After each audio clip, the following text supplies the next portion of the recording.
On February 1959, 9 Soviet hikers went missing in the northern Ural Mountains. 2 weeks later, their bodies were found near Mount Otorten, also named Mountain of the Dead. The location became known as the Dyatlov Pass, after the group leader's name. Years later, American student Holly King grew fascinated by this unsolved case. Holly's professor encouraged her project, suggesting it for her psychology studies. She recruited her friend Jensen, who suggested making a film on it as he is a film student. They successfully applied for and received a grant to fund the trip and asked Dr. Kittles more information. The professor recalled learning of the case from Soviet journalist Yarovoy's book. Yarovoy tragically died in a car accident shortly after his book's publication. Jensen theorized Yarovoy's death might be part of an official cover-up attempt. Despite known facts, the complete truth about the 1959 events remains elusive.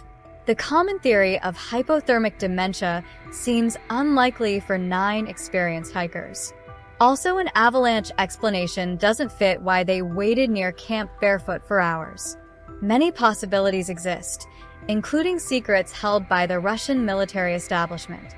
The students' journey began with a flight from Oregon to Chelyabinsk, Russia.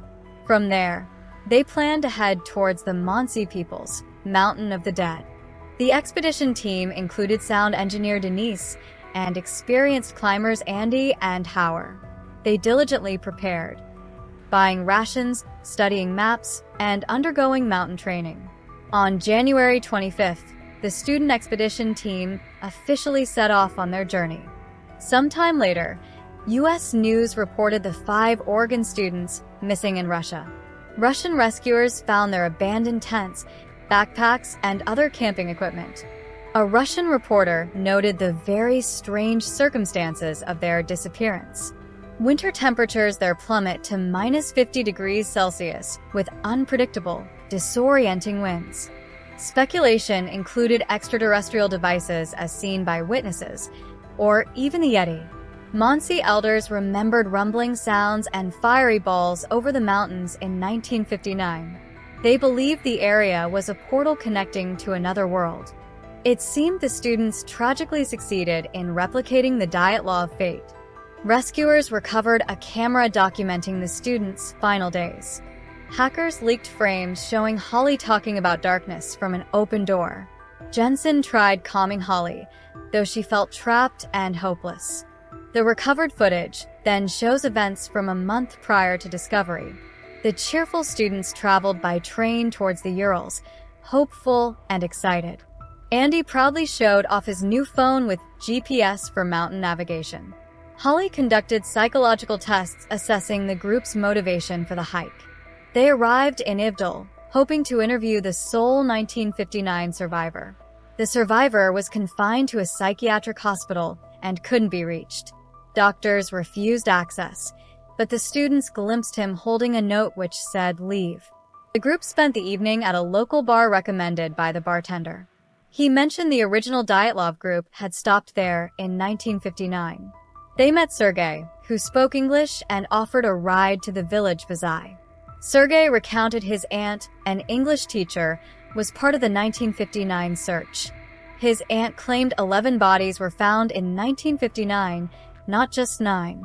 She said 2 bodies looked very different, found near an unknown device. None of these extra details were included in the official reports back then. After the conversation with Sergei, the group set off hiking on foot.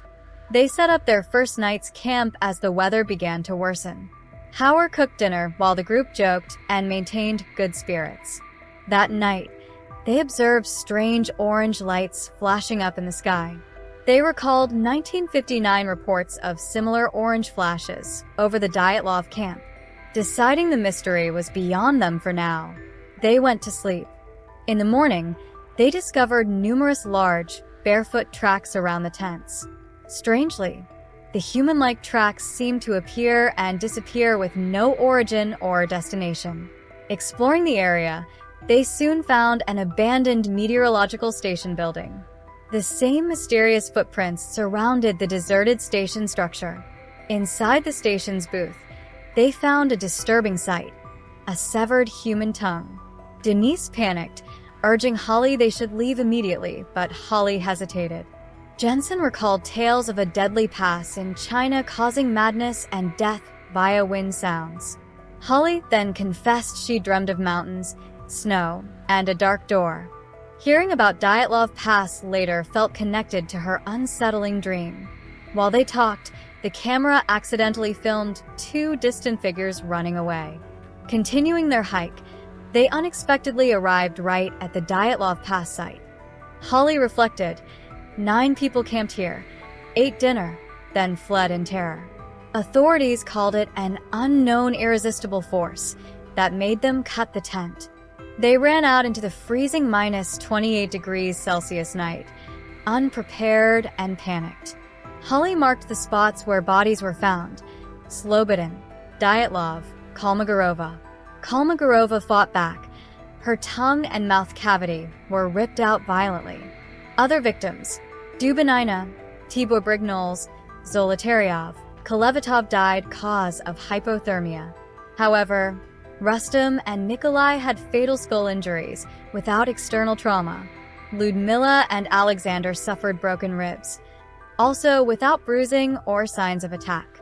Mysteriously, Alexander Zolotaryov's body showed unusually high radiation levels. 2 others, Krivonischenko and Doroshenko, simply froze near an extinguished fire. While Holly researched, Andy noted they'd covered 22 kilometers surprisingly fast that day. Everyone then realized their watches, GPS, and compasses had stopped working completely. Some team members suggested abandoning the trek before it was too late. Holly convinced them to stay just a bit longer to finish the film. That night, Holly's Geiger counter detected radiation signals nearby. She and Jensen followed the signal up the slope, finding elevated radiation levels. There, unexpectedly, they discovered the entrance to a hidden underground bunker. The entrance was sealed with a heavy iron door built into the mountainside. Holly wanted to open it. Jensen warned against it, sensing danger. They found the door wasn't locked, just frozen slightly shut, easily opened. Holly asked Jensen to keep the bunker discovery secret from the nervous group. They returned to camp for the night, trying to act normally. Around 6 a.m., a massive avalanche thundered down the mountain slope. The avalanche instantly killed Denise and severely injured Andy's leg. It swept away their tents and almost all essential survival supplies. Initial arguments faded as they realized this might have been deliberate sabotage. They treated Andy's injury and tried desperately contacting the outside world. Holly revealed the bunker's existence, angering Hauer as they could have sheltered there. The students launched a signal flare, hoping desperately for rescue. After some time, 2 men arrived, claiming they saw the flare. Andy was suspicious. The men had no gear and couldn't have arrived so fast. Andy stayed back to confront and delay them, ordering the others to run immediately. The strangers shot and killed Andy, then wounded Hauer during the escape. Holly, Jensen, and the wounded Hauer scrambled frantically into the discovered bunker. They barely managed to close the heavy bunker door behind them just in time. Inside, flickering lights revealed dim tunnels and a sprawling underground complex. They found a laboratory equipped with various devices and piles of documents. Old journals listed names of personnel who died in the line of duty. Files detailed the infamous American Philadelphia experiment involving teleportation. Hauer felt increasingly weak from his wound and stayed behind, awaiting help. Holly promised she and Jensen would find an exit and return for him. Continuing alone, Holly and Jensen discovered bodies of recently killed soldiers. One dead soldier was missing his tongue, likely the one found earlier. They also found much older, even skeletonized, human remains scattered nearby. Opening another door, they sensed movement within the next chamber. Their flashlight beams suddenly illuminated another camera, which was identical to their own. In disbelief, they realized the camera contained their own expedition recordings. Jensen connected this to the teleportation files. Maybe it happened to them. He recalled stories of soldiers mutating horrifically during the Eldridge experiment. Just then, they heard Hauer screaming in terror from where they left him. Rushing back, they witnessed two humanoid mutants brutally tearing Jay Hauer apart. Noticing Holly and Jensen, the terrifying, skeletal mutants attacked them next. The skin-covered mutants seemed capable of short-range teleportation, appearing instantly. Jensen and Holly fled their friend's horrific death scene, running from the bunker. They slammed the bunker door shut, surprised the mutants didn't pursue immediately. Turning around, they weren't in the snowy field, but facing a huge rock tunnel. It was a massive, naturally formed archway, or fossilized passage.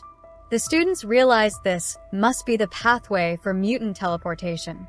Holly tossed debris inside, confirming the strange passage activated somehow. Exploring the cave entrance, they found ancient wall drawings made by locals. They understood this place, maybe built by ancients, housed powerful portals. These portals, perhaps weapons, could explain many global mysteries. They didn't know where the portal led, which space or time dimension. Jensen guessed they needed to mentally focus on their intended destination. The only place they both vividly imagined was the area near the bunker entrance. Seeing no other choice, they decided to risk entering the teleportation tunnel. The scene shifts. It's 1959. A Soviet girl from the search party finds bodies. She's surprised, knowing rescuers had already accounted for all 9 original hikers. Soviet soldiers arrived, taking the newly found bodies towards the bunker nearby. A Soviet major picked up the students' strange, futuristic-looking camera curiously. A soldier tried placing the new bodies with others. The major ordered separation. The major wanted the doctor to examine these 2 unusual corpses specifically. Undressing the bodies, soldiers were baffled by the modern 21st century clothing. The naked bodies of Holly and Jensen, now mutated like the creatures, were revealed. Their mutated forms were hung on hooks inside a separate bunker cell. A sergeant placed their recovered video camera under a light nearby. After everyone left the cell, the 2 mutated creatures began to stir. The male figure, Jensen, lifted his head, looking towards the female, Holly. She turned her gaze, her angel wing neck tattoo visible. This tattoo confirmed the mutated female creature was indeed Holly.